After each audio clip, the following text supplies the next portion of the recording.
Наша сборная, когда выступала, сборная Республики Узбекистан в этом международном турнире, что среди спортсменов была нехватка по некоторым категориям.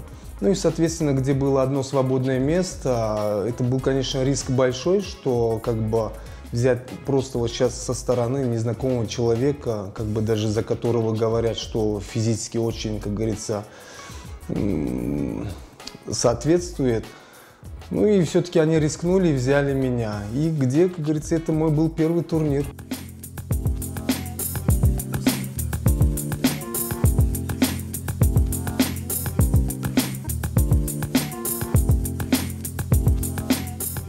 Со стороны их соперников я никогда никаких поблажек не видел, не испытывал. Чем я ими благодарен? Эти их не поблажки, скажем так, меня очень застимулировали подниматься уровнем выше, чтобы среди них стать лидером.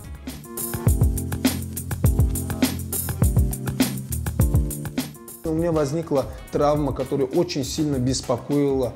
Буквально никакие препараты не помогали. Просто травматологи единственное, что могли порекомендовать, ну какие-то мази, ванночки какие-то теплые, горячие, там еще что-то. И полноценный покой. Ну поймите, я не мог. Я не мог. Я все-таки, ослушавшись травматологов, очень опытных, я пошел вопреки. Я занимался дальше. Занимался, опять же, готовясь к турнирам с большими нагрузками. Ничего, переболел, все нормально, раны зажили.